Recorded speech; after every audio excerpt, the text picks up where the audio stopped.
Get ready to drop the puck, take a free throw, and step up to the plate. It's time for the Metro East Sports Podcast on lineupmedia.fm.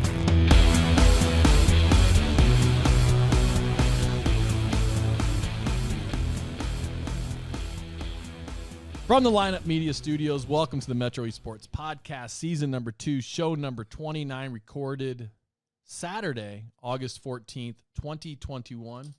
I got that date right, Coach? Thanks to partners Cassens Chrysler, Dodge, Jeep, and Ram, Callaway Home Loans, Keller Williams, Marquee, Jeb and Ginger Blasting Game, and Integrity Spine and Joint Center. Talking all things sports in the Metro East, I'm Dave Leip. As always, the guests make the show. 3 things you can do to help. Number 1, subscribe to our podcast. It's free. And subscribe on YouTube. For those of you that are watching on YouTube, subscribe. Number 2, follow us in all of our social media platforms, Twitter, Facebook, Instagram. And number 3, if you have a story idea, email me at mespdave@gmail.com.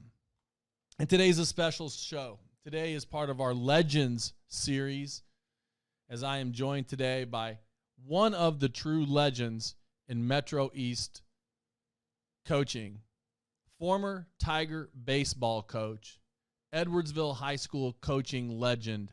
Welcome to the show, Tom Pyle. How about one of these? Let's start with one of these. Little bump.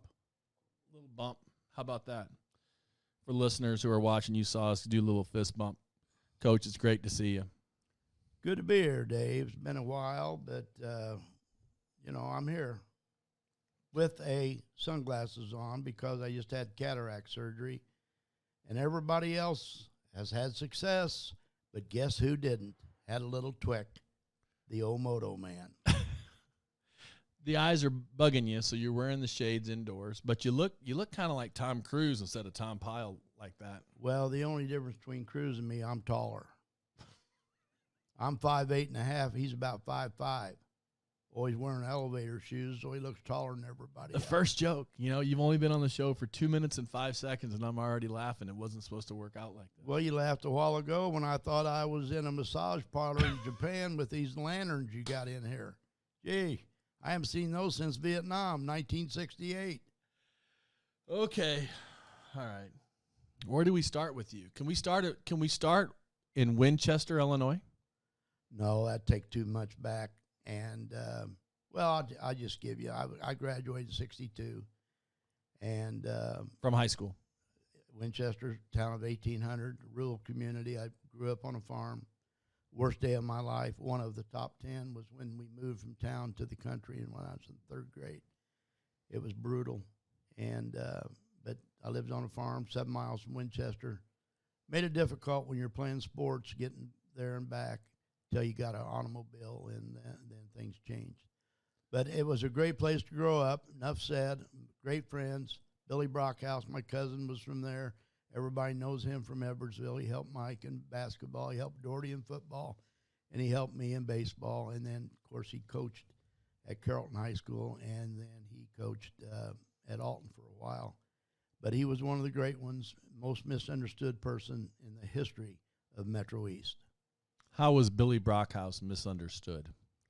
Well, first of all, he was his own man. He was a little bit crude in his own thinking and his own mind, but he was a kid's coach. The kids love him. All you got to do is talk to the kids that played for him, or even he had influence over, and they all love him. I mean, it's unbelievable. Now, he didn't exactly cater to administration, and he didn't cater to certain things. The bottom line with Billy was the kids. Now, with that, he liked to win, and he was very competitive, and he was an outstanding athlete at Winchester High School. And you were too. You played quarterback on the football team. Yeah, he was a fullback. Doc Garrison, who'd been a big football fan for 50 years, I was having breakfast one day. He comes in, sits next to me, and he says, "You're the smartest quarterback we've ever had." I said, "My God, Doc, I know of at least 4 or 5 that were great." He says, "Yeah, but you know when to hand the ball off to Billy." That was every play? Yeah, almost. He made 28 unassisted tackles against Carrollton. And one time I was playing outside, and I'm getting ready to make my first hit of the game, and he knocks me out of bounds and makes the hit. So I went without a tackle. He had 28 unassisted. He went on to Western, become a legend, and everybody that he coached for Coach Dougherty, Coach Waldo, and me, and all three of us love him. He passed away last March. I told you the story before we started this podcast that I sat with him at Dustin Battis's wedding.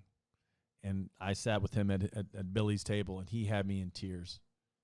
I laughed so hard. I kept crying the whole night. He had me laughing so hard.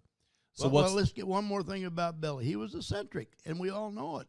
And Kenny Shell, who's in Jerseyville, good friend of mine, great friend. We're down in Florida together. And he absolutely loved Billy. I mean, everybody loved him. But those people that didn't love him, they didn't love him. Well, I never met anybody that didn't love him. He was eccentric, but staying in the motorhome and keeping his money in between the pages of magazines and stuff. There's so many legendary stories about that guy. Let's talk about your next step after Winchester. Well, I went into Carbondale for 1 quarter. I absolutely hated it. Small town of 1,800. Carbondale had 33,000 students, which was one of the most populated schools in the nation back then. It was number 2 in the nation in Playboy schools. Wisconsin was number 1. It was for partying. 2. For partying. And I didn't party. I didn't drink, smoke, do any of that in high school. But naturally, when you go to college, you learn how to drink a little bit, and it was enjoyable. I mean, what can I say? But I didn't like it. I was in a 4-man room. I pledged a fraternity. That didn't work out for obvious reasons I can't tell on radio. And so I was going to play Route 66, ironically, with Billy, who got run over by a truck putting up hay. That summer, he was a legend at Western Illinois University, started as a freshman part-time, and then he got run over by a truck, and they said he was going to lose his leg, and they saved it. But anyway, and ironically, 2 years later, he's starting football again at Western. But we were going to play Route 66. My mom said, no way. One day she pulled. What does that mean, play Route 66? Route 66 means you go from... You drive out to Tucson, Arizona, and you work for a month or 2. And then you go San Diego and you work a month or 2. And then you go to L.A. and work a month or 2. And then you go up to Alaska and work in the canneries. And you just work, travel, see things, experience things when you're 17, 18, 19 years old. And we all knew we'd go back to school sometime. And Billy definitely would go back once his foot healed. But we were going to take a car and just, work and experience America. Well, Mom wouldn't hear of that, and so she grabbed me by the arm one time, said, we're going somewhere. I said, okay. I get in the car, I look in the back, and there's all kinds of clothes back there. Well, I thought she's going to give them away or something. She drives down to Lebanon, Illinois, says, you're going to school here. I said, what? She said, you're going to school. I said, no. So she goes upstairs to Old Main, signs my name, forges my name, registers me, takes my clothes, throws them out. On the gravel, it was only a gravel road. It was only 500 students there then, and said, "You're here, Bubba. You're going to McKendree." And I went there a year and a half, and very experienced a great many good friends there from New Jersey and everywhere. And it was a stopping off point. Like Chuck Garrett was there from Centralia. He was a great basketball player. He went to Carbondale, didn't like it. Him and Kurt Reed from McLeansboro. And they came up there and they played basketball, and they were all world. They could have played for Carbondale or anybody at that level, but they were McKendree guys. You meet guys like that, and we were all in the same boat, kind of misfits, filling in, trying to make it go. And it was the '60s. We were rebels like everybody else, and we were just out there to look for a good time. There was only 4 buildings there, and one of them was the library, and I was never in it in a year and a half. And there you're playing football. You're not playing baseball at McKendree. I'm not playing. I played baseball. I went out. I was overweight. You lose it. And with my physical makeup, I got heavy and everything, but I did go out for baseball and just briefly. And I did play against St. Louis U, who weren't very good back then. And I played against them, got a hit. I can't believe it. I don't know how I did it. And then Harris Stowe, I had a couple of hits. So I think I had 3, maybe 4 hits in my college career, and it ended quick because I had to play second. I always played short.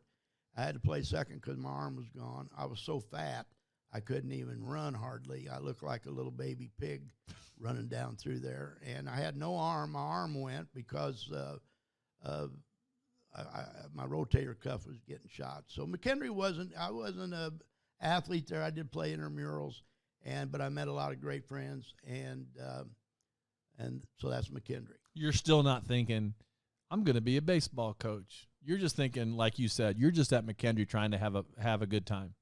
I'm there having a good time, and I went through about 6 different majors like everybody does.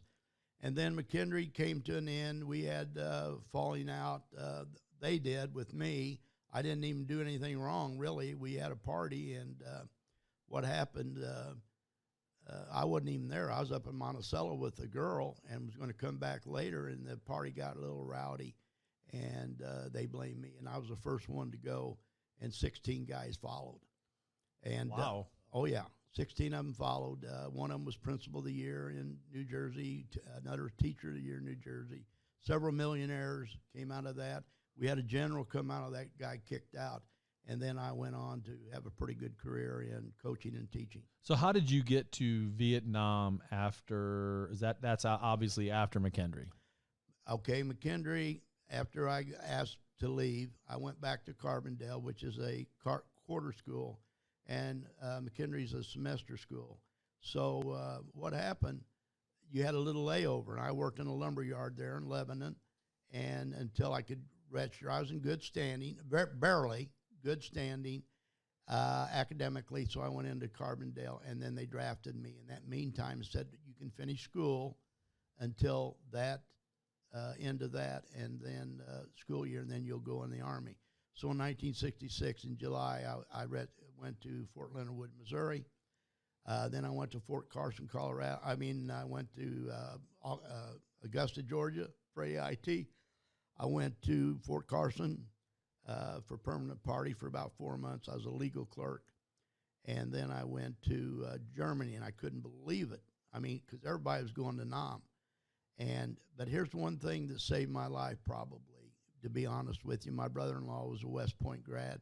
He said, Tom, whatever you do, you got to get some schooling. Take another year. I was drafted for 2 years, so I had to sign up for a third year so I could get some schooling. So I went to Fort Gordon, Georgia, in Augusta, and I became a communication specialist, which probably saved my life. But then I went to Germany, and I thought, and that's a 2-year stint. So I was going with Kay, and so the best day of my life, and it was when Kay came over to Germany and we got married. I was there a year, and nobody was drafted out of or levied out of Germany, and I was one of the first levied out of Germany for troops because they're running out, I guess. And by that time, Kay was pregnant, and we heard about it, and 2 days later she had Elizabeth, my daughter, premature, and we had to wait 6 weeks before she could fly home, and I had to go all the way through the chain of command to get that done. And then I went back for for 14-day leave, and then I went to Nam for 1 year in 1968 during TET. And that had to change you. Well, actually, Kay and having a kid changed you. But, Vietnam changed me. The Army changed me. I coached a lot from the Army and the sergeants that were over me. I coached Army. I coached football mentality, even in basketball and baseball. And I also grew up on a farm, and my mom was a disciplinarian, tough, very, very tough. And she was the key, my granddad and her. So I had about 5 things that affected my coaching and teaching. I just wasn't ready to do it in college, like all of us, Dave. I'm sure you were the same. And but Kay changed me. Having a baby changed me. Vietnam changed me. And then when I went back and finished up at Carbondale, I got straight A's. I'd never even got an A. I didn't even know what an A was. and I was the dean's list the last 3 quarters. And then I got a job in Washburn, Illinois for 3 years as head baseball and head basketball. And then you went from there to Edwardsville? I went from Washburn to Edwardsville. John was born in Peoria, so I've got 2 kids, no job, no money, and I quit because I knew if I stayed, I liked Washburn pretty good. We set a school record in basketball, won 23 games. The most they'd ever won before that was 18, so in 3 years I thought I wasn't going anywhere else. And it was a small school, and I wanted to get into a mid-school level. And I turned down 5 head football jobs, but they all were same-size school, 250, 300 population in the school. So I come down and I interview with Neil Smelzo in Edwardsville. I wanted to get in the Metro East because I knew the sports were good. Southwestern Conference was good. My Kay's grandmother lived in St. Louis. Her sister lived in St. Louis. And I loved the Cardinals. So it served a lot of purposes to come here. So I interviewed with Neil Smelzo. There's 150 interviews back then in 1973. And I'm about number 75. He said, and he looked tired. And I said, what's the matter? He said, well, you're my 75th interview. I said, but you don't have to look any further. I'm your man. Of course, I don't have a job. And he said, okay. I said, I'm a history teacher. I'll do a good job. I was teacher of the year at Washburn.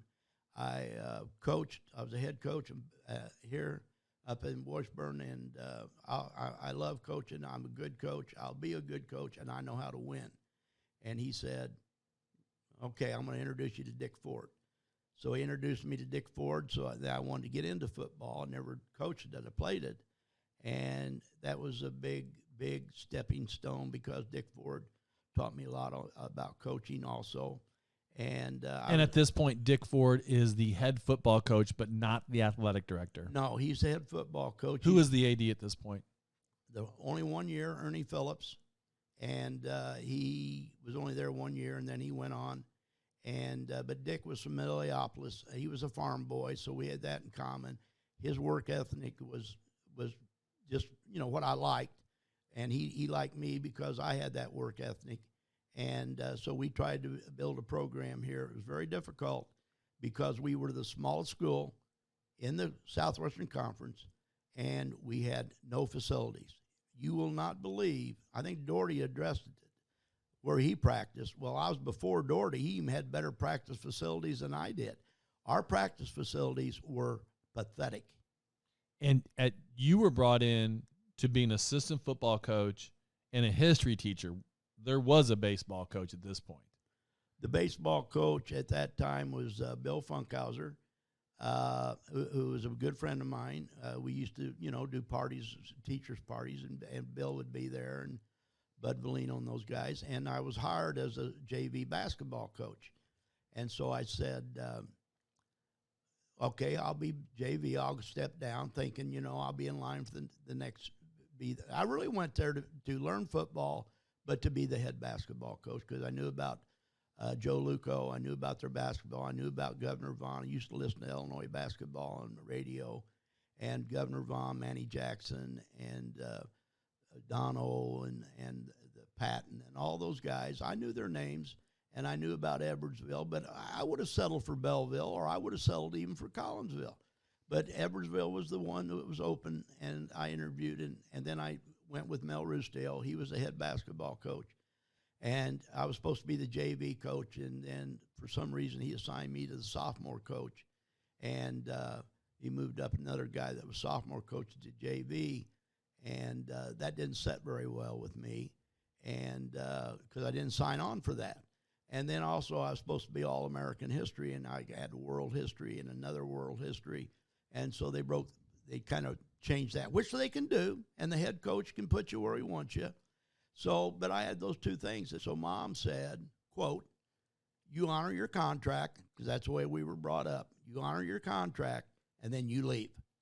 So at this point, your mom is still telling you, Tom, you do this, you do that. Is that something that ever changes for you? My mom was the biggest influence in my life, and no, I didn't. Heck, I always got in trouble because I didn't listen to her. Even as a 25-year-old, you're teaching at Edwardsville. You're a Vietnam veteran. You've graduated from college. You're a father of 2, and your mom is still looking at you and saying, Tom, you do this, you do that, and you're saying, yes, mama? I don't say yes, mama, but I listen because, you know what? She was right almost every time. I mean, she told me not to go to Carbondale. She wanted me to go to Illinois College, play football, play some sports, little school, and she knew that I was going to be a little fish in a big pond and she knew that. And she knew I wouldn't be happy, and she was right. And so you do listen to him, my God. So she said, honor your contract, leave. Well, I didn't. We kind of established then, and the kids were established, and we liked the location of Edwardsville, and so I stayed until I coached here 28 years and taught and coached for 28 years. Okay, so how many years until you become affiliated with the baseball program? Did you start off as an assistant baseball coach, or were you immediately a head baseball coach? For 4 years, I was sophomore basketball coach. Then I was 7 years JV coach under Bud Valino. Bud got the job. He was my best friend. He got the job over me, and so I assisted him. I wasn't going to. I was definitely going to leave. I'm looking all over for a job. Because at this point, your vision is you're going to be a head basketball coach Yes. at a big school. That's right. And but Bud got it, and so I assisted him for 7 years only because of the friendship, because I should have probably moved then. And then I'm still coaching football, and I love football. I love the kids. I love football, and I love Dick Ford. So everything was pretty good. Then when Mel left after 4 years, Rustillo, then Bud took over, and then I was there 7 years, and then it wasn't working out, and then I got in 1981, so I was there 73, almost 8 years, 8 years, and they threw me a bone because I did a good job in football. The kids really, really liked me. In the classroom, they liked me. Generally, I mean, I had a few people that didn't, but I was doing a good job in basketball. I had a winning program every year, and in football, we won the conference in 75, first time since 1940. We had 7 winning seasons in a row, which was unheard of back then. This is pre-Dougherty. You got to remember, football was not big here, and we played people off their feet. I mean, but we couldn't win. We played East St. Louis. They had a better people, more people, and Belleville West, Belleville East. They had legendary coaches, all 3 schools. And then we'd play. Then Dick and he taught me this. He would pick up a state champion. Webster Groves, they win the state in Missouri, he'd pick them up. Geneseo win up, he'd pick them up. So there's another one we had to have our trouble with. We picked up Danville when they won the state. And we'd get beat 14-0, 14-7. So East St. Louis, I've coached 8 years. They were 6-2 against. They were 6-2. We won 2 games, and had them beat 3 other times. And they had a great program, as they do today. And Belleville West had the legendary Arnold, and Dean Wren was the Belleville East. We were 2-6 against Belleville East, Belleville West, and won the conference in 1975. Was in the first state playoff game in Edwardsville's history in 1975. Got beat by Rock Island, not Alderman, up there because we finished the game with about 4 starters, and they finished the game with about 5 starters. And they played the next round and got beat because we were beat up. We just beat the heck out of each other. It was one of the most physical games you'll ever see. So 1981, you become the head baseball coach, and really that's where you make your mark. And that's, I think, how you will be most remembered as a history teacher and as a baseball coach. In 1981, you take over the Edwardsville High School baseball program. And what's the first thing you do? What are you focused on when you take over that baseball program? First thing I do, when I got the job, I took Mom and Dad were down, and we're having dinner. And I got the job, and I hit the table, pounded, which I'm kind of legendary for. And I pound the table. Mom jumps up about 3 inches, Dad and Kay. And I said, I'm going to take Edwardsville because I'm bitter over the basketball situation, not the football, but I'm bitter over that basketball situation. And I said, I'm going to take them to levels they have never heard of. Do you think you did that? When you came to Edwardsville in 1973, Do you think it's the same Edwardsville you left when you retired? I'm going to tell you something. It is unbelievable where Edwardsville has come since 1973. Educationally, academically, high school-wise, town-wise, the whole thing. Now, I'm saying Edwardsville was a major part of that. The baseball program was a major part of that. But it's not all of it. There's a lot of pieces go into that. But Dave, we didn't have any facilities except a basketball gym. There was no girl sports. And I've been in meetings where they wanted to have soccer. They said, well, we need to have soccer. Some parents came in and said, we need to have soccer. You know what they said? No. You got to hire a coach. You got to have a place to play. You got to get officials. You got to have bus. We were very tight. I mean, money was we never got a raise hardly, maybe 3% once in a while. I came here, we were one of the higher paid districts. When I left, we were fourth from the bottom in our area. And it just, they were tight with the money, and that meant facilities. And sports, be honest with you, wasn't that big a deal. You know, you did your thing, you competed, you tried to win, you tried to do your thing, but it was very, very difficult. And like I said, in football, man, we had some great players. We might have 11, 12 guys that could line up with anybody. But the problem was when we get somebody injured, man, we were done. And the other teams like East St. Louis, they'd have 22 players they could line up. We had 11, 12, 13 players that knock your socks off. Great players. It's just we didn't have enough stuff until 1975 when we had Hornberger, a halfback, Carpenter, who made the NFL as a halfback. We had Fred Wopat, a fullback, and then we had Ray Stevens, who played at Missouri as a defensive end. I mean, Hornberger went to Colorado. Carpenter went to Western Illinois University, and then later the pros. Stevens went to Missouri and started. There's our backfield. Fred Wopat was a wrestler and played nose guard and fullback, as tough as they come. So our backfield was as good as anybody. And Hornberger was the number 4 recruited running back in the country that year. When I came to Edwardsville in 1994, I was curious, and so I asked people, for what sports do you think Edwardsville is most known? And I think baseball was pretty obviously the preeminent sport in Edwardsville at that time. It was the sport which at that point had won 1 state championship. The glory years of Governor Vaughn and Manny Jackson in basketball, those were probably the first superstar teams in Edwardsville. Would you agree with that? Yes.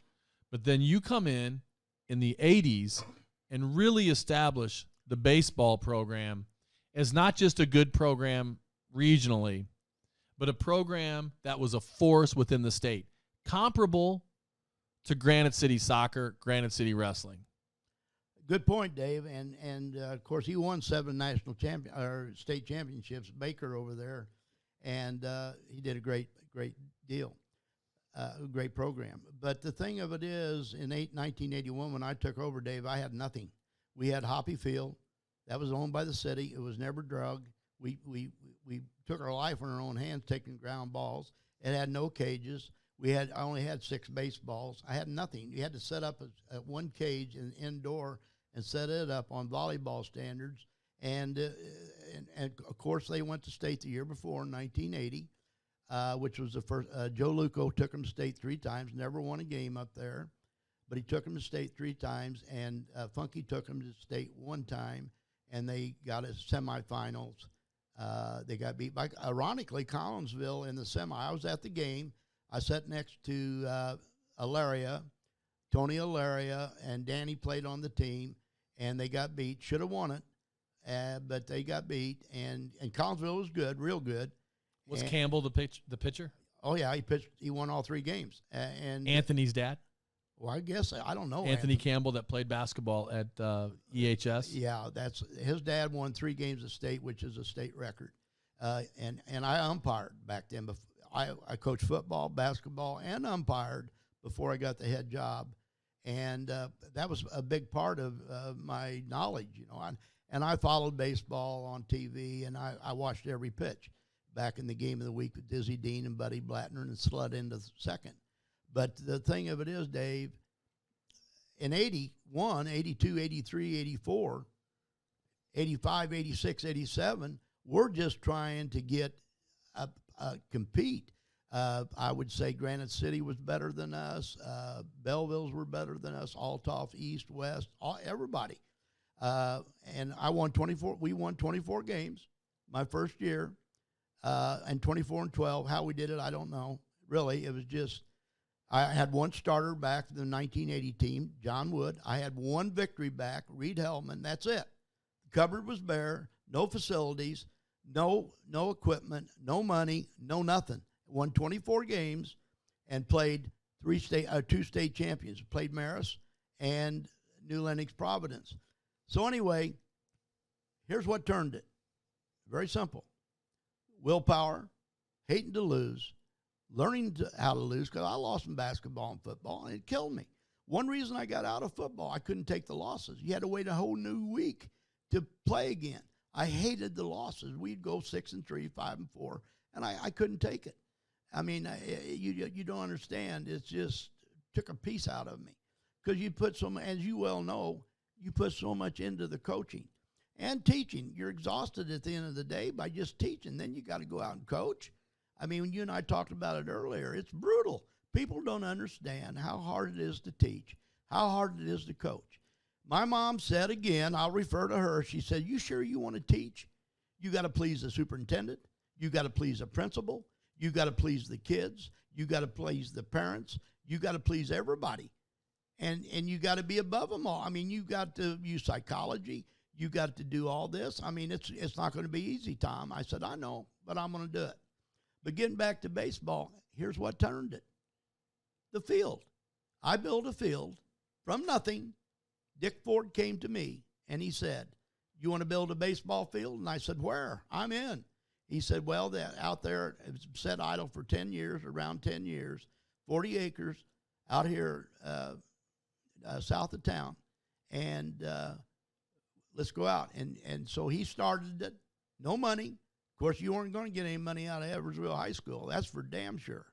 So no money. He did it on his own, and some people drug their feet because what if he does get it built? Then we're going to have to support it. You have to get maintenance. You have to get all this kind of stuff. And that's why people drug their feet, and they really did, Dave. It was brutal. Dick is the guy that started the complex. So I build the baseball field. I go out there. It's all free. It didn't cost him anything. But here's the deal, the key. Which is now Tom Pyle Field. Well, it should be community field because it wasn't a school. Do you want to change the name away from Tom Pyle, name it to Community Baseball Field?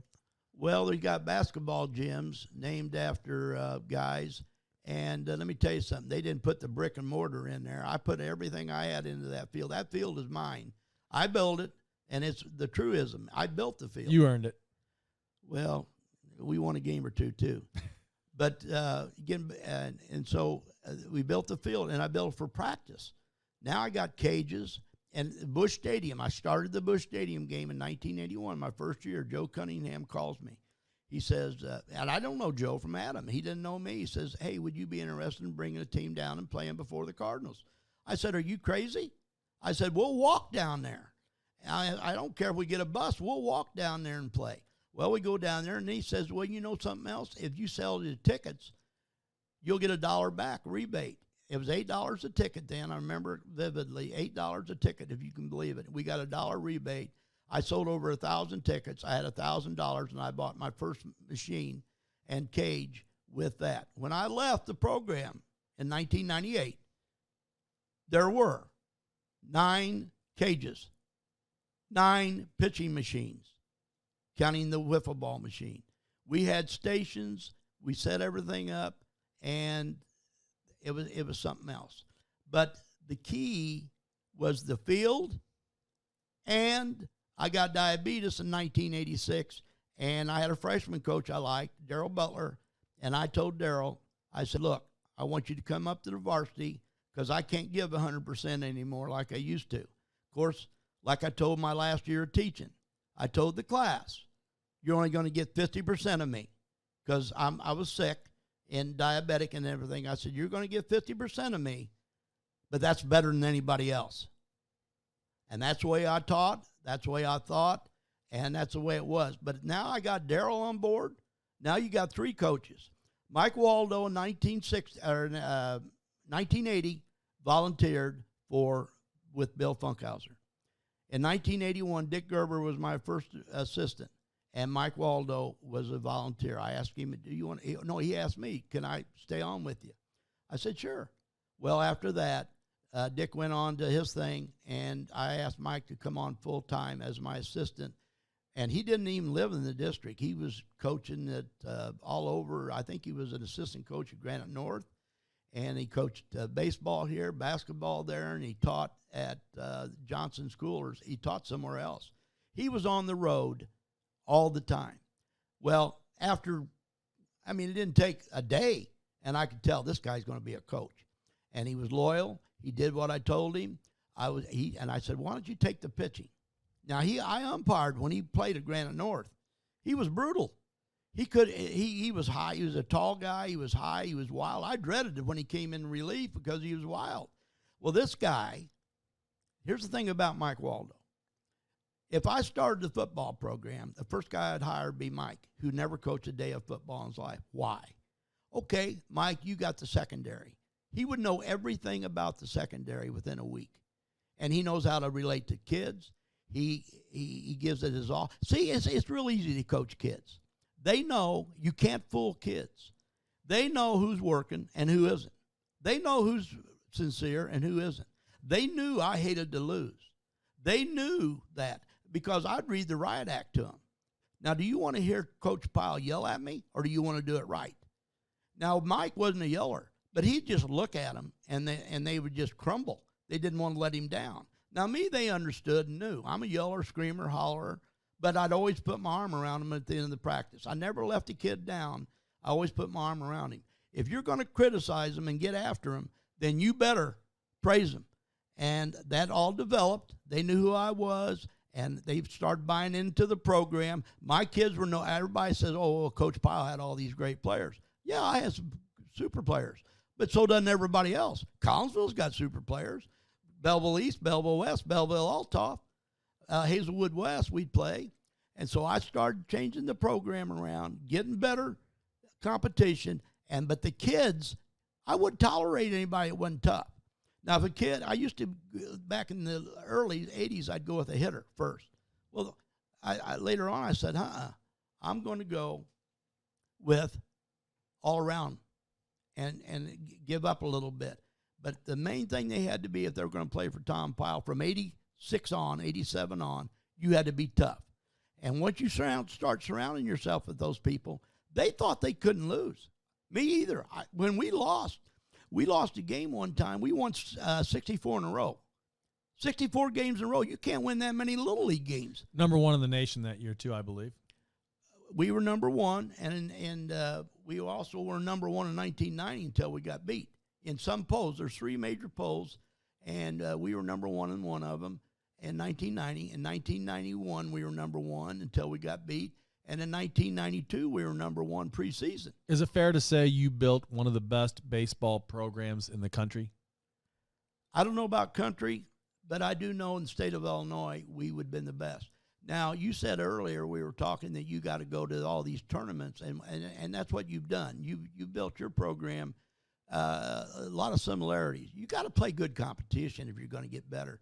So you said, well, I've been here, and here. Dave, I was asked to go to the number one baseball tournament in Florida and California in 1990, 91, somewhere in there. And we couldn't go because back then the state had a rule. You could only go 250 miles away from your school. It was a state rule because I called Don Robinson and said, hey, look, we got a chance to play Florida. We're going to go down to Florida and play the best schools in America. And we didn't get an opportunity to do that, and we were ready to go. You cannot back off. In 1991, we were 62-0. CBC called me. We beat 4 number one teams in St. Louis that year. CBC called me at the last minute and said they want us to come over. They had 7 left-handed batters, and we played at Seminary over there behind CBC's old school. It was 250 feet down the left field line, or right field line. No wonder they hit so many home runs. No wonder they wanted to see us over there. They're going to snap our streak. So I'm on the phone, and I took the phone call. Daryl's in there with me. And I said, we'll be there. And Daryl said, are you nuts? I said, no. You're going to pitch him outside. You think we're not? Blasingame pitched one of the best games you'll ever see. He walked 7. There was 1 home run hit. Fuller hit it, our first baseman. And everybody on that team was bigger than anybody on our team. They had like 3 or 4 Division I players, and we beat them. And I told Dean Surrey, who was all-world, and I told Matt Hall, who was in center field, I said, look, there was 500 kids down there in left field. They're going to call you every name in the book, because I experienced that in 1990 when we played Joliet Catholic. They called Dave Slimmer and me every name in the book. And, of course, when we beat them and was the state champions, then they heard from me, too. We beat Joliet Catholic in the state 4-1. They were all world. I even had dads tell me in 1988 when we played Joliet Catholic, Adam Lynn, who you know real well, beat them. And I'm in there going to the bathroom afterwards.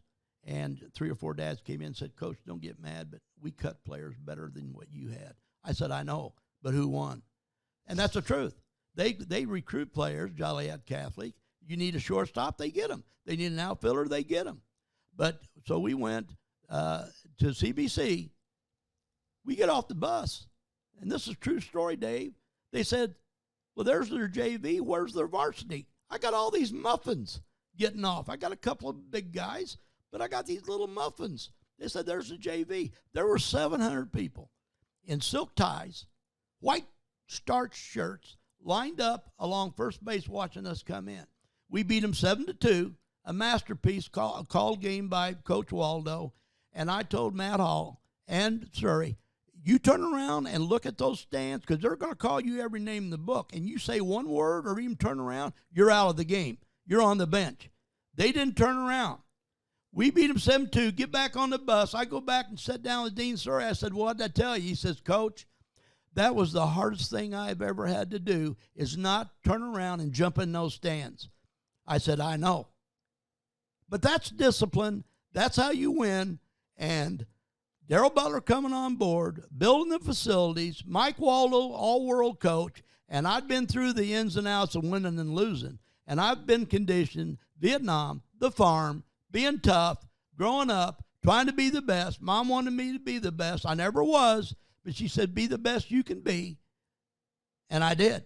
And we built a program that brought Edwardsville to where it was with some help. A big part of that help was Tim Dougherty. Bringing in a lot of coaches as an athletic director. Dr. Hightower bringing in a lot of coaches also. Bob Wetzel working hard to bring in Dr. Hightower, working hard as a school board member to raise funds, to build that sports complex, along with the leadership of Dick Ford. You got it on the nose. The only one is Dougherty, because he came in after the fact. But why Tim Dougherty's is important is because he came in after the fact, but he built the program of football. And so that's all part of it. And then people that were football players moving into the area, they say, oh, I want to go to Edwardsville. It used to be when I got here in 73, everybody wanted to go to Collinsville to play basketball for Virgil Fletcher. Or you wanted to go down to Althoff and play football, or Belleville East. That's all changed. Everybody wants to come to Edwardsville now because it's all changed. Dougherty's part of that program. But Eddie Hightower is the one that took it to another level. He took it to another level because he spent money. He raised money. He knew how to raise money. I told him way back before Hightower came, I said, there's money in the state. There's federal money and state money, because look at Alton, what they did with their complex. We can do the same. Nobody did it. Eddie Hightower came in and took one of the better teachers and made her a full-time fundraiser. And Eddie knew how to get money. And my God, we used to have 2 or 3 custodians. We had one lawnmower to mow the whole district. Now you got turnarounds, you got maintenance, you got all this, you got gators, I used to have to drag the field in a pickup truck that my dad let me borrow, and I used to drag the field. Now, of course, nobody ever wanted to get in that truck with me because that's when I did my lecturing. If the guy screwed up and he's in the truck, and I'd give a little finger like, come on, and boy, they would just drag, and they wouldn't want to get in there because they knew they were going to catch their lunch, and that's just the way it was.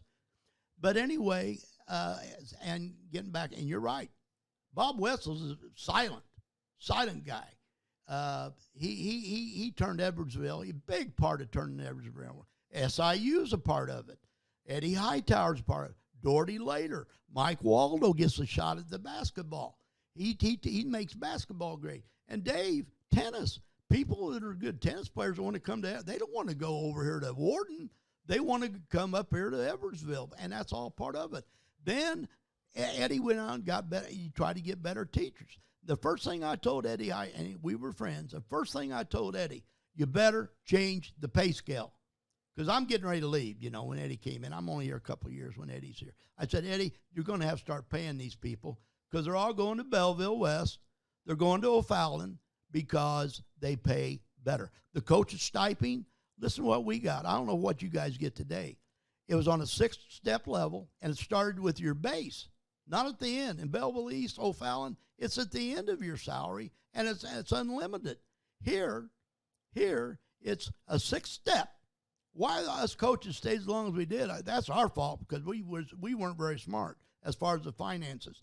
And you don't coach for finances because if you did, you didn't coach at Edwardsville. When did you know that you had really established a program with a statewide reputation? Was there a moment where you thought, was it that first state championship? Was it the first conference championship?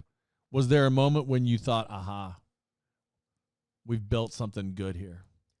Well, in the Southwestern Conference or the conferences, every year there's going to be a team that's pretty good. Now, it might not be after 3 years. Then they might come back and be good, like a Collinsville. Every once in a while, they'll have a very good baseball team. But when I knew we were good, and we were the talk, because it used to be Belleville East, the Bellevilles. And I tell them every day, in basketball and football and baseball, you don't get to where you're going to go until you beat the Bellevilles. That means Altoff, East, and West. We handled them.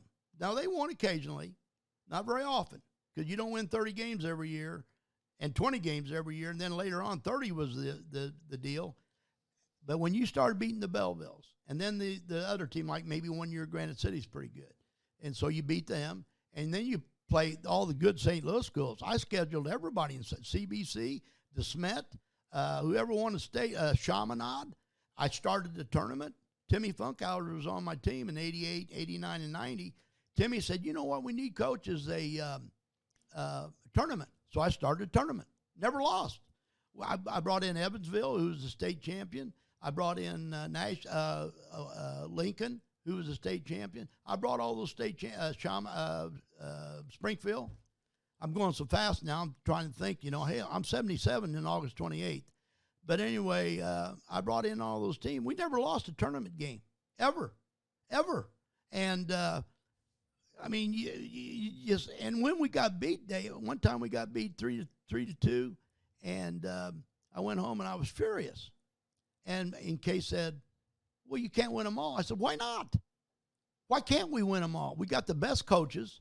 We got the best kids. We got the best facilities now in the Metro East area. And now, today, with the addition of the money in Hightower and Timmy's done a great job out there building up the complex. And Timmy's done a real good job continuing on the tradition. And here's the thing about football. Football is more important than tennis in your school because football in most schools creates the climate for the rest of the sports. And that's where I think football is the most important sport in almost every school. If your school doesn't have football, then, at some high schools in Minnesota, hockey's the most important sport. But I felt like baseball started the momentum of excellence But I think football really brought it all together, and it really began to expand. And then I think also the women's sports, when Tim and Dr. Hightower brought in Lori Blade, and she did incredible things, obviously, with the basketball program, and continues to do amazing things with the softball program. I thought that was a major change as well. Well, I can't make judgments. You and I talked about this earlier too. They say, well, how's Dave life as a coach? The only thing I got to go by is talk to his kids, look at his record, and more importantly, go to a practice, which I've never done with you. But I did that with Lori Blade. I went over to watch one of her practices. We came back in after a game, got in early, and I went over there and watched one of her practices, and it was unbelievable. She's doing station drills, which I did, and they were going 100 mile an hour. I mean, there's something going on all the time. One thing I hated about football, you stand around too much.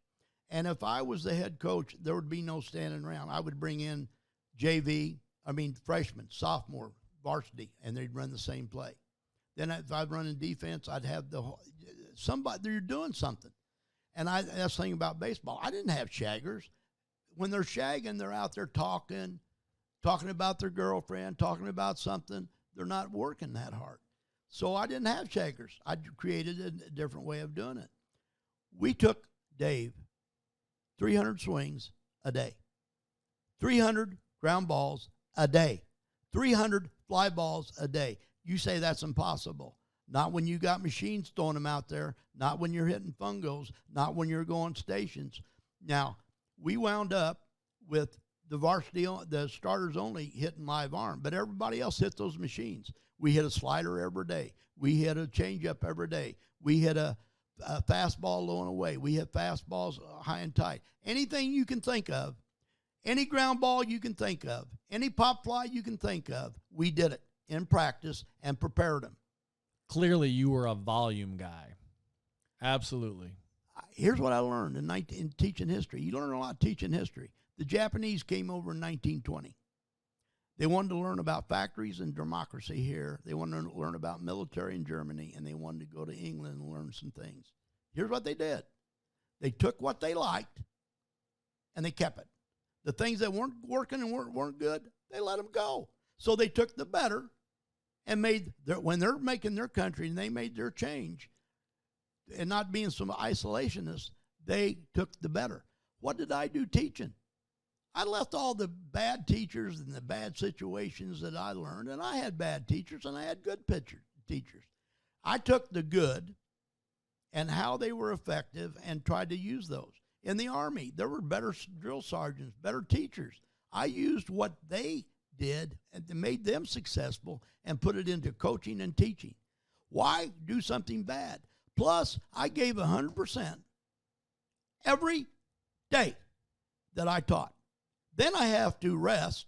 I had a prep period. I would fall asleep, pass out. Me and Darrell Butler would pass out, sixth period, in my office, and I mean pass out. Now, then we go out and practice. 300 ground balls, 300 fly balls, pitching. Now, Coach Waller would come in and wake us up. And he said, I don't know how you do it.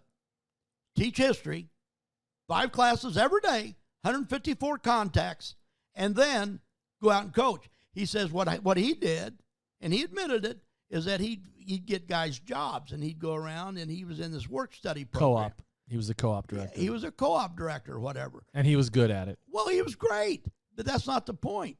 It's not as stressful and as demanding as teaching. When you teach, it's like an English teacher. I don't know how you guys do it. You got to grade those papers, commas. I don't even know where a comma goes, let alone grade one. And you guys would have to grade those papers. I felt sorry for you and Chris Head and people like that. You got to grade papers. That's tough, because I know you have to grade papers, because I didn't do the grammar part of it, but I had to grade essays because I taught honors history, AP history. And I went to a clinic over in Ladue one time, and they were griping because they had to teach 8 kids in AP. I had 34 and 2 sections. Everybody wanted to be in my class. I guess I was easy. I gave them all the answers. Do you remember when I'd come in your classroom and imitate you?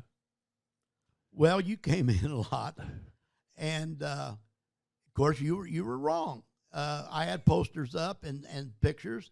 And what was I wrong about? You were wrong. About what? You said, I don't understand it. How come there's 182 pictures of you?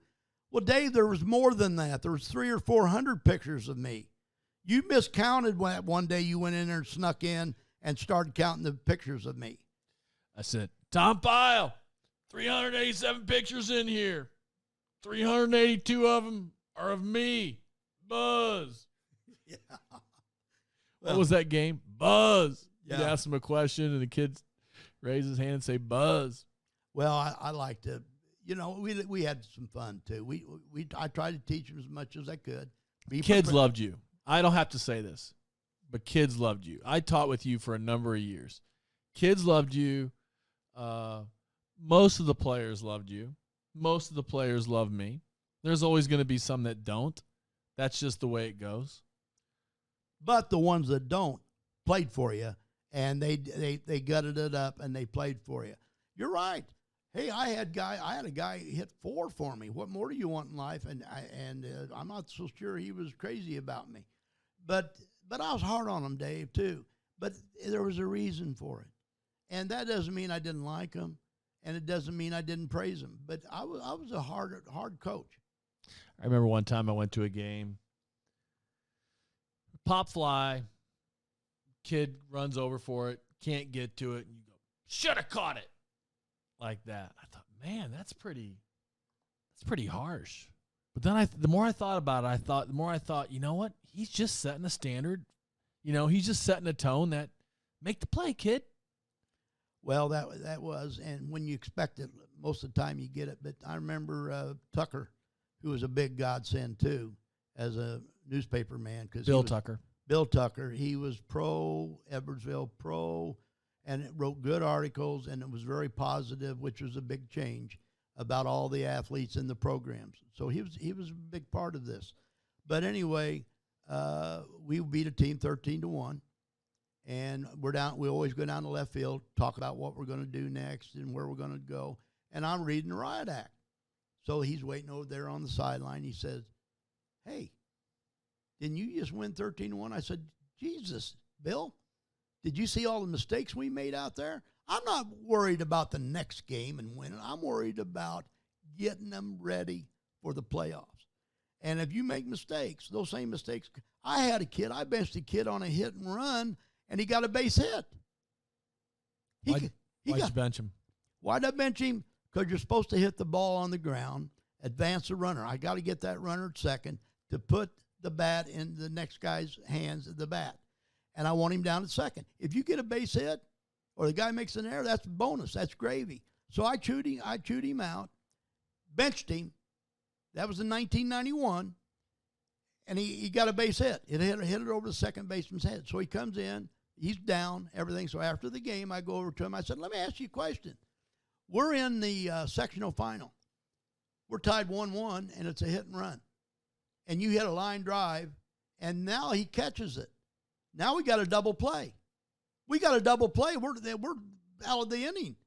And I said, but what if you hit a ground ball, and the runner's going, and he's at second? Now I got a guy at second with 1 out, and I got 2 guys to knock him in, or maybe I'll even steal third because I did that a lot. We ran, we did things. He looked at me, and he said, Coach, I never thought of that. I said, I know. And you know what? I mean, he was a good ball player and a great ball player. But we got second that year in state. Second. 39-1. Second in state. I took the trophy and threw it in the trash can. That kid, that second baseman, thank God, got it out of the trash can, put it in the back of the bus, and because we played in Springfield, rode a bus up there, and he brought it back home, the same kid, and I thanked him for it many times. Any regrets? My regret is that I got diabetes. I could have won a ton more games. My regret, I got the head job at 35, won 500 ball games. If I got the job at 21 or 22, I'd had 1,000 victories. But I got it late. It was a bone they threw me a bone, a couple of them. They said, well, he can't hurt me. He's so volatile. One guy told me I couldn't get the basketball job because I was too volatile. Dave, I would go to a freshman basketball game. I coached freshman girls as a favorite. Had 3 undefeated seasons, by the way. As a favor. And I said, I'm not going to get mad. There's 5 people there. Who am I showing off with? Everybody said, away showing off. There's 5 people there. That ball would go up, and the war wolf would come in me. I mean, I was in it like you couldn't believe. I had girls, the first year we were 12-2 in freshman basketball, girls. I had a girl come to me, she said, you coach my brother. You don't coach us like you do them. I said, to heavens, no. Of course, I didn't know how to coach them, to be honest. I knew the game. Was that the first time you ever coached girls when you coached freshman girls basketball? Yes. Do you remember me coming out and recruiting girls? No. I came to your practice, and I said, which of these girls that don't start doesn't have a fall sport? And I went, and there was 3 girls, and one of them was Kristen Bodeker. And I said, Kristen Bodeker, Heather Young, and I can picture the last girl, Tiffany Weiss. I said, you 3 girls don't have a fall sport. I said, I'll give you free tennis lessons all spring if you'll come out for tennis in the fall, because I wanted some athletes. And Kristen Bodeker, the young girl, wound up moving to Texas, and Kristen Bodeker wound up being an all-state tennis player. But I went to you to try to get athletes out there on the girls' tennis program. But was that your first experience coaching girls? Yes, it was, and I loved it. Get back to that story, though. So the girl says, I said, okay, you sure? I called them all together. I said, I want to change my coaching style. This is early. And I'm going to coach you like boys, or close to it. They said, good. Well, they cried after every practice because I run them. I do time turnarounds. I get them in shape. So by the 4th quarter, we're ready to go. We're going to kick some butt the 4th quarter. That's when you win the games. And so they came back and they said, one of them said, we don't want to be coached like the boys. And I said, well, it's too late now. But they took it. I did let up on them a little bit, but I had a drill like we'd shoot free throws, and if you'd miss one, we had to run another time turnaround. If you made it, we didn't have to. We took one off. But no, you see what you did there? You had to recruit because you're building a program. I did the same thing with football. I recruited kids that I coached in basketball that were athletes. Tom Hansen, 6'4", 210, made him a tight end the senior year. I'd go right down the list. My first year in 1981, I told you I didn't have any talent. I took Brian Hammonds, Rooney White, and about 3 others, and I recruited them. And I said, hey, look, I need you. They said, what for? And they said, I want you to play baseball. Well, my sophomore year, I was told not to come out. I hit 186. I said, I don't care. I'll teach you how to hit. And so they'd come out, and they started, and they played. And they were without me recruiting those guys, we would have been in big trouble. Now, let me tell you a little story. In 1981, we had 6 guys steal over 20 bases. The school record was 20. We had 6 break it. I had 172 stolen bases in 35 games, and the Cardinals had 112 stolen bases, and they were supposed to be runners in 162 games. But your teams weren't always known for running. It was because that year, that's what you had to do to win. We ran every year. I really? ran slow guys. You what?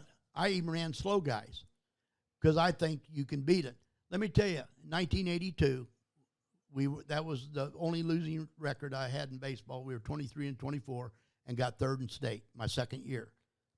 We go up against Dave Otto, Elk Grove Village. He's 6'7", major leaguer, and he announces for the he did with the Cubs. He was an announcer. He was at Elk Grove Village. He walked 14 people, had 212 strikeouts, left-handed, all world. Nothing after 6. 2 out. Gertis walks. Steal him. Gertis was the slowest guy on the team. Stole him. No rhyme or reason to steal him, but I got to get him in scoring position. So we steal him. The throw is high. The shortstop leaps, catches the ball, brings the tag down, and almost got him. but he was safe, and he's at second base. I brought up Todd Hansel. I made 25. I just talked to Dave Veith the other day. It was my catcher. I made 25 position changes in 1982. All right? Now, this is unbelievable. Hansel's up. He's a sophomore. He was the leading hitter that year at 380. He goes 3-0. Now, don't forget, Otto's only walked 12 guys all season. He's got Hansel 3-0. I give him the hit sign. He's my best hitter as a sophomore. So he steps out, gives me the roll sign. I give it to me again. I gave it to him again. Hit away. He steps out again. Go through the sign. I said, hit it. So he swings 3-0. He hits a blooper over to the third baseman's head, fair by a foot. Over the you couldn't place it any better for Gertis to score from second. Gertis scores. We win 1-0, go into the semis and get beat by the state champion. That's in 1982 when we had a losing record, 23-24, my only losing season in baseball. And we were terrible. I had guys that were starting for me that never won a Little League game. They were talking about, we never won a Little League game. And the other guy said, well, we won one. I had guys that didn't know how to win, didn't know how to play, and take third in state. So how'd you do it? Was it teaching them how to win? Was it the discipline? Was it the stations in practice? Was it all of it together? There wasn't no stations in those days because I was at a Hoppy. We're coaching like everybody else. You get 13 swings and go home. No. Here's what turned it. It was so bad. We were 4-17. We played Althoff. And who was a lot better than us. And we're down like 7-1, 7-2. We take a lead. 1-run lead going in the last inning. We make 2 errors, and a guy hits a triple, and they win. At Althoff. We come home on the bus, and it's another loss, and the guys are throwing hats around, laughing. Thinking it's okay. Hey, I got into the locker room, took them all in the locker room, said, this season is over. They said, what do you mean? I said, I'm canceling the season. I'm the one that scheduled it. I'm the one that made it. It's my program. We're canceling every game. And they looked at me, and one of them looked at me and said, you can't do that. My brother played for you in football, and he said, you're the toughest thing ever, and you'll never quit. And here you're quitting? You're quitting on us, coach? And I said, well, what did you do and all that? And I started bawling. I cried for 30 minutes and said, I'll see you at practice tomorrow. And that turned the program around, and we won the regional. We were seated last. We won the sectional. We won the super, and we got third in state, and that turned it around. Not because I thought it'd turn around. I was ready to say, well, you guys don't care. And that's what did it. Is your best quality the fact that you absolutely hate to lose? Is that what made you a great coach? That's one. But more importantly is consistency, credibility, and honesty. They knew what they were getting. They accepted it. I was honest, consistent with my discipline. I had no favorites. I don't care what religion you are, what culture you come from, what race you are. If you could play and play the moto way, and that's the way it was. There's a right way, a wrong way, and a moto way. If you play my way, you can make it. And if you're tough enough, then you would do it. But hitting to lose was a big factor. I agree. I think if you're going to be a great coach, you have to hate to lose.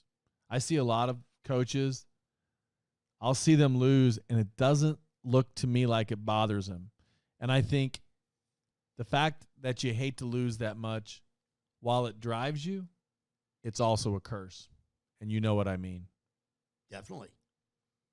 Because it's what drove you out of coaching football, and it's what can drive you out of coaching baseball too. Do you feel like you had anxiety over losing?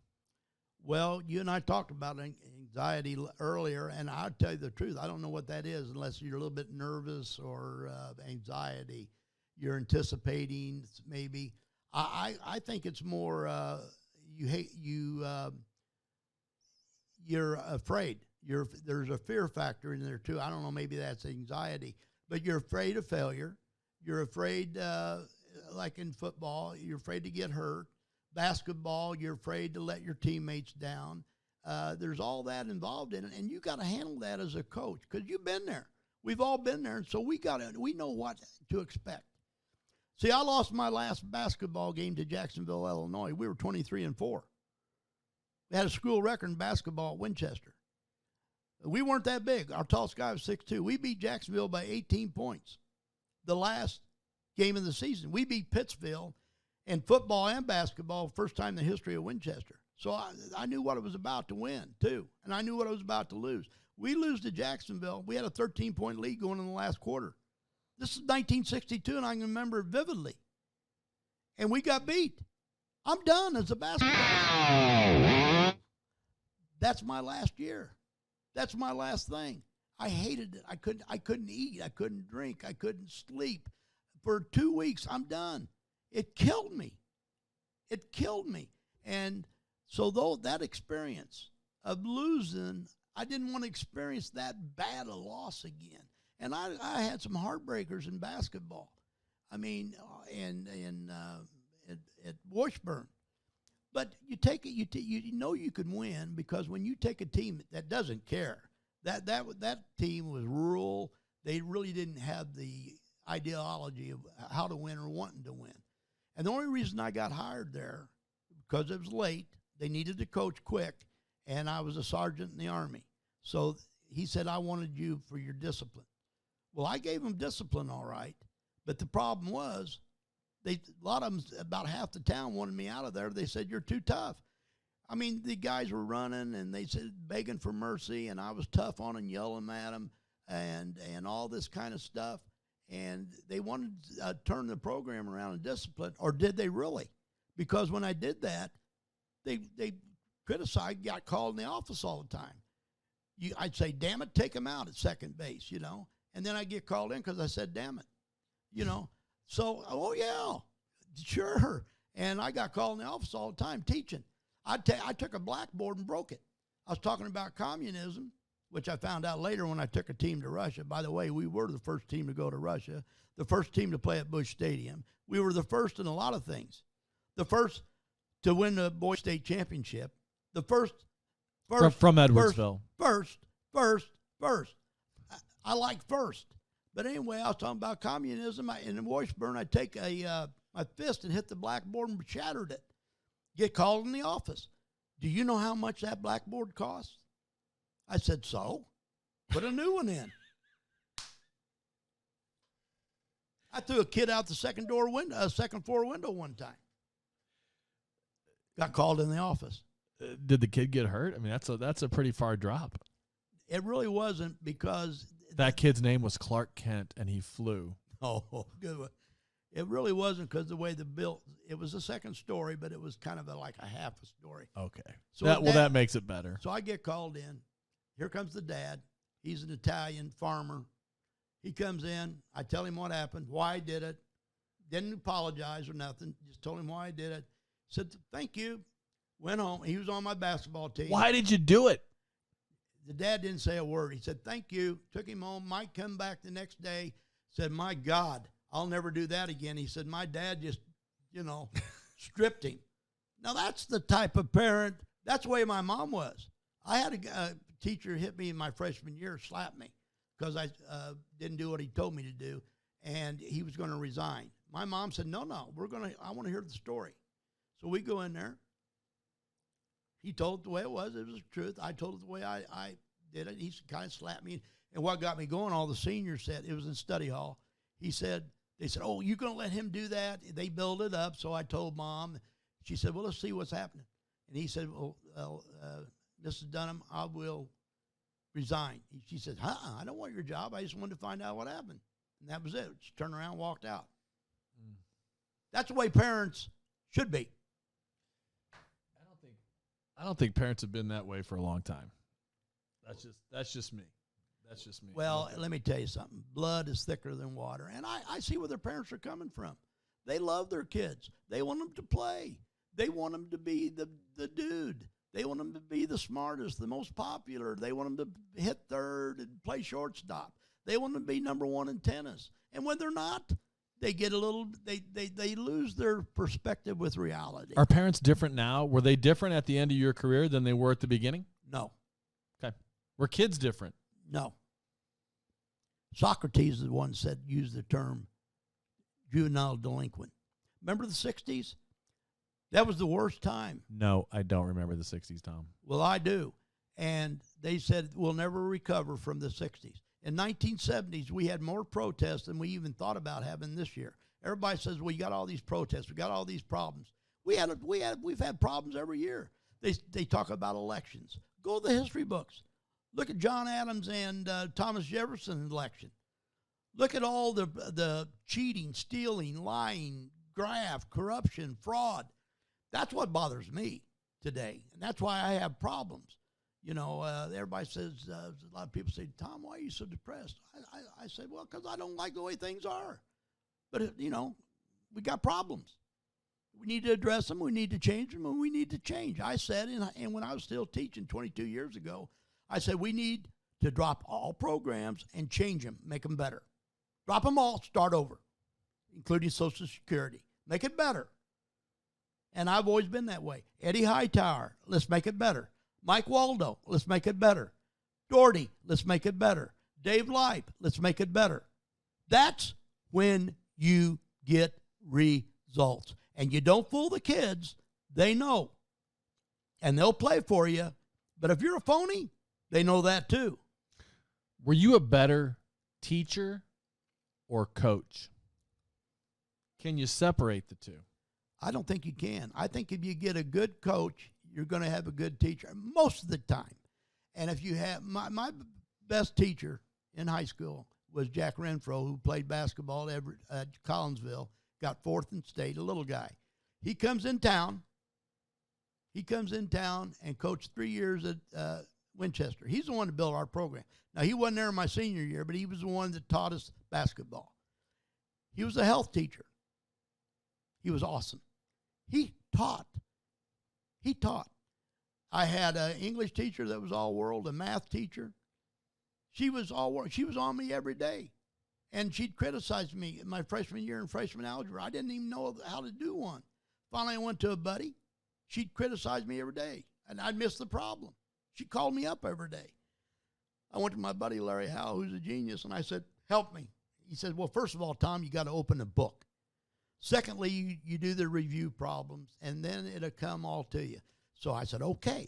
So I opened the book, did the review problems, and pray, and she'll call on me. She called on me. I went up there, did the problem, underlined it like she liked with the chalk, went through a whole chalk, just underlining it. Pimped back to my desk. My head was up high, my chest was out, and I felt so good. Now, let me tell you something, Dave. That's how I taught and coached. Nobody wants criticism. They want praise. Well, if you want praise, do it right. So Miss Hobbs taught me, that's one of the things I took with me. Look, praise them, but if they screw up, they don't want to be yelled at. They don't want to, hey, you missed a pick off, you're benched. They don't like that. They want to be in there starting, and if you want to start, you got to play right, do right, and do what the way you were taught.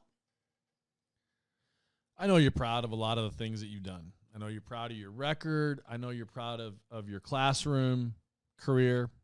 What are you most proud of out of all of it, out of all the things you did? St. Peter says, Tom, before I let you in here, tell me something that you're proud of, something that you did really well. What are you going to say? Married for 55 years. Never had an affair. 55 years of loyalty. I love her more today than I did then. Good answer. More proud of that than your coaching, than your teaching, than anything else. The thing you're most proud of is your relationship with your wife. Then comes the kids. You got to be lucky. You got a couple. You can be good. You can do the right thing, teach them the right thing, educate them, get them religion.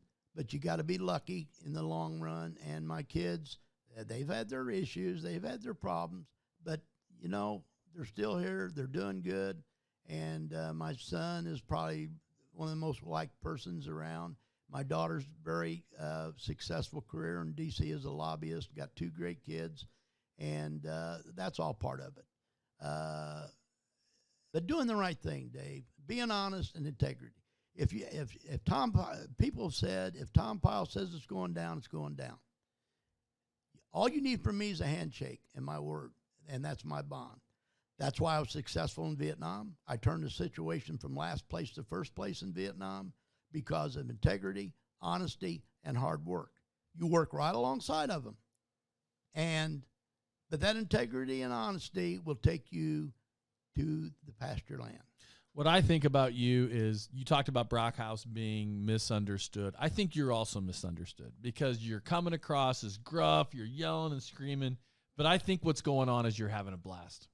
And I think you had a blast. I know that you were miserable at times, especially when you lost, but I think you loved being a teacher. I know you loved being a coach, and I think you had fun the whole time you coach. And what I've tried to take from you, walking around your house, seeing all the paraphernalia from your career, all the signed photos, I think you enjoyed it more than most. Fair? That's a good assessment, and part of it. You want to be recognized. You want to be, everybody wants success. Everybody wants to be accepted. That's part of the problem with America today. You got to give people a chance at success. You got to give people a chance to become better people. And somewhere along the line, we misdirected that. But no, you're right. I like to win, and I like the notoriety. As a matter of fact, I don't just mean the notoriety, Tom, not to interrupt you. I think you just had a blast. I think you had fun. Well, I really did, and especially in teaching, because when you can take a guy, now you got to remember, in history, it's not an elective. And I got to teach an F student sitting next to an A student. I got to motivate that F student and get him up to pass. And then I got to keep the A student, now think how hard this is, and keep them motivated and interested. That's hard. Now, a lot of people said, I wasn't that tough a teacher as far as grading and stuff, and I wasn't. I taught it from a B+, B level to keep the A kind of interested and to gravitate to the FD student. My big thing was people would come in, Dave, and hate history. They hate school. They hate themselves. And 9 months later, they would go out, look me in the eye, shake my hand, and said, thanks. Thanks for what? I mean, they got a C minus. Thank you for making me a better person. Thank you for telling me about life. Thank you. Now, when you get 5,250 students and most of them saying thank you, what more do you want in life? Do you want a bigger paycheck? What do you want? It's like a nurse. I think teaching and nurses are some of the most important people. Every time I see a nurse or I'm around a nurse, I just thank them unbelievably. Hug them because they are doing the right thing. And they're not getting paid a lot. So you got to be a special person to be a teacher, be a nurse, and do the right thing. Because we're not going to get paid. You're not going to become a millionaire, Dave. I got a little problem telling you. You're not going to be a millionaire, big boy. So forget it. But the thing of it is, you're the same. I've seen you work. You love it. You love the action. You love the mystery. You love the challenge. You want to see him get better. And, I mean, you got an ego. You got a big ego. But you got to have. Hightower had a big ego. I got a big ego. The only guy I know that had success without a big ego was Mike Waldo. And I think even down deep, he probably had one somewhere. But you got to think you're good or you're beat before you even start. You can want your team to win and still not want to be out in front with yourself. I like the kids to be out in front. I like the program to be out in front. Yeah, I got an ego attached with my program, but I don't need personal recognition.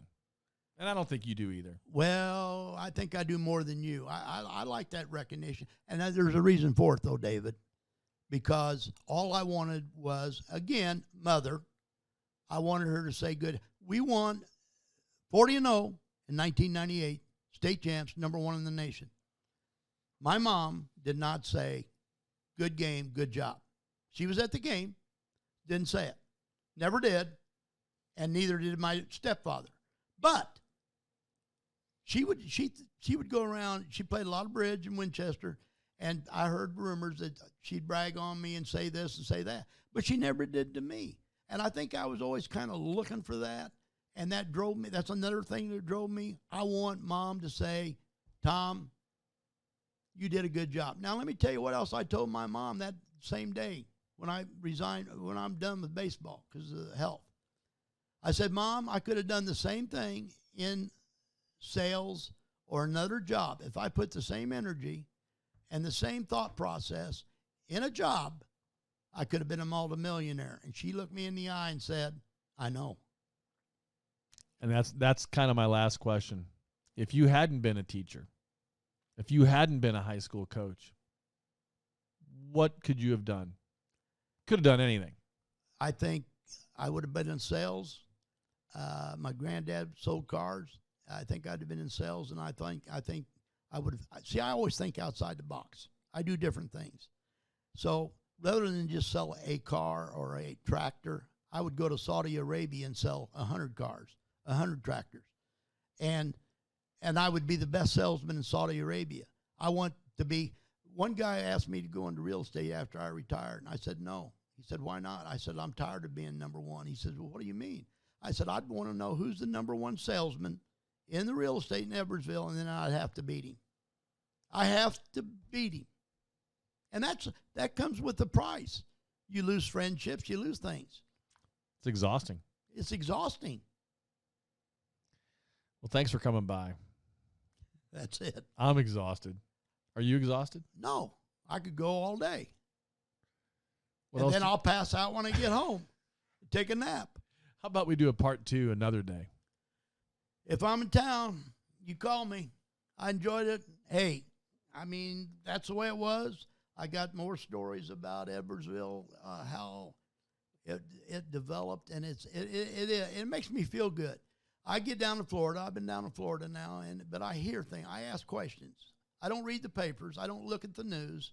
Can't stand it. I get depressed. But I talk to people, and I'll find out how people are doing, what the program is. I can't really judge the school district because I don't know anymore. I knew the principals. I knew the superintendents. I knew the problems because I was there. Now you say, well, what do you think of that guy? I don't know him. I don't know what he does. So I've lost touch, and it's for the younger people anyway. Well, I know that we have reignited the Edwardsville High School Athletic Hall of Fame. And if you're lucky, you might be invited to come make an appearance one day, either as a coach or recognizing one of your teams. You might qualify as a Hall of Fame coach at Edwardsville High School. We'll have to look at that list again. You might be in the top 200 coaches of all time. Well, good. I hope I am. There's a couple in there I know are a lot better than I am. I mean, I know they're better. I mean, let's not do it. I'm not going to mention any names. I saw them coach. You don't have to tell me anything. But there were some good ones. You did coach with some good ones. We've mentioned quite a few of them already, and there's a whole bunch more. And you taught with some good people too. You were a fantastic teacher. And I don't think people appreciate that or realize that about you, that you were not a guy that showed up and didn't care about the classroom. You did it your way. You taught those kids, and you were enthusiastic, and you riled them up, and you got them going, and you got them thinking. And I never heard a kid complain about you as a teacher. Well, in spite of what you said one time, I'm good at turning on the movie projector. I showed one movie a year, and you kept saying, how's that movie projector going? Because you're referring to a bunch of others. You know, Dave, one last thing. I got chewed out a lot because by administrators. They'd come through, and they were teachers, and some of them taught history. I'll never forget 2 interviews when they evaluated me, and I didn't sign either paper and never will. The first one came through and said, you know, Tom, your problem is you don't teach like I did. I said, really? I said, I don't want to. I walked by your class when you were teaching, and half of them are asleep. The other times I'd walk by, you're reading out of a book. I'd never used the textbook. I taught what I know, and I'm sharing my knowledge with their knowledge and the things that I learned. I never used the textbook. I should have. I didn't. But I signed it for them to read. So he wants me to teach like him. The second one was, well, Tom, you're a good teacher, blah, blah, blah, but. Tom, you're a good coach, but. He changed everything to but.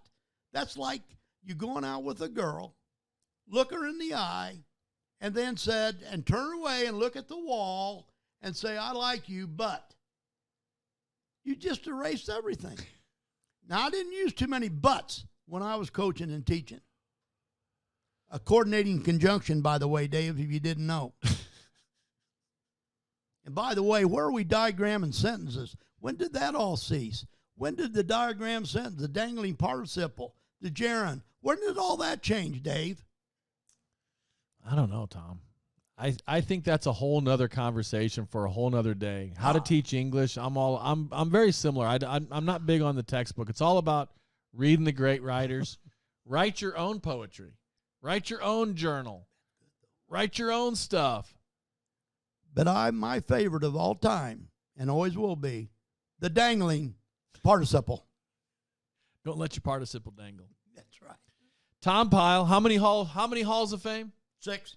6 halls of fame, 2 state championships, countless sectionals, regionals, conference championships, a legend, an icon, an inspiration to coaches and teachers everywhere. Thanks so much for coming by. You are the man. Appreciate it. And for partners, Callaway Home Loans, Cassens Chrysler, Dodge, Jeep, and Ram, Keller Williams, Marquis, Jeb and Ginger Blasingame, and Integrity Spine and Joint Center, our producers, Brian Kroc and Everett Hicks, and our intern at Zoogie J. Thank you for listening to the Metro East Sports Podcast, talking all things sports in the Metro East. And big thanks to you, Coach. Great job. Give me one of these, one this thing.